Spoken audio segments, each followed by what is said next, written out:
আসসালামু আলাইকুম ওরহমতুল্লাহ বরকাতু। আমি এই স্কুলের একজন গার্জেন বলছি। এই ইসলামিক নোবেল স্কুল তে আমি খুশি না, এটা আমার একটা স্বপ্ন ছিল। যে স্বপ্ন 2012 থেকে আমার মনে হচ্ছিল যে এরকম একটি স্কুল গড়ে তোলার মানসিকতা ছিল। যাক, আমি তো স্কুলের ওনার নই, জাস্ট এ গার্জেন। আমি শুধু আমার পুত্র, আমার ছেলে এবং মেয়েকে এখানে দিয়েছিলাম, ঠিক আছে? যাক, ছেলে ভালো রেজাল্ট করে বেরিয়ে গেছে।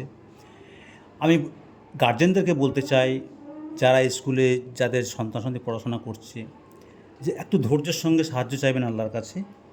কারণ আপনার সন্তানই হচ্ছে আপনার সবথেকে বড় অ্যাসেট, এবং সেই অ্যাসেটটাকে বিকশিত করতে গেলে আপনার এই স্কুল হচ্ছে মূল মাধ্যম। কারণ এখানে শুধু এই দুনিয়ার ব্যাপারে হয় না, একে হেয়ার আফটারের ব্যাপারেও তাকে শেখানো হয়। তাকে এ ব্যাপারে তাকে দীক্ষা দিয়ে পারদর্শী করে তোলার চেষ্টা করা হয়।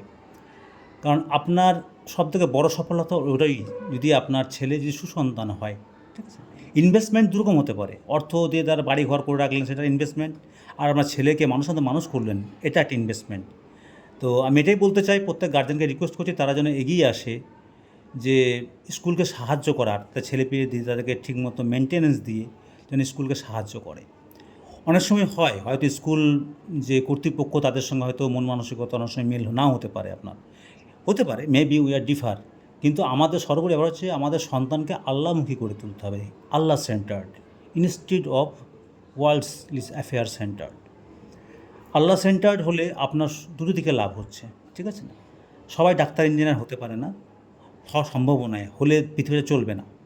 যেখানে যে অবস্থায় থাক আপনার ছেলে যেন সুসন্তান হয়, ছেলে বা মেয়ে, যেন আপনার পরবর্তীকালে চোখে ঠান্ডা, যেন দেখে মনে হয় যে চোখে ছেলেকে দেখলে মনে হয় বা মেয়েকে দেখলে মনে হয় যে আমার চোখটা জুড়িয়ে গেল, যেটা সূরা ফুরকানে রয়েছে যে আয়াতটা। তাই প্রত্যেকটা গার্জেনকে আমি রিকোয়েস্ট করতে চাই যে আপনারা এগিয়ে আসুন, এরকম স্কুল গড়ে তুলুন। আসসালামু আলাইকুম ওরহমতুল্লাহি ওয়া বারাকাতুহু।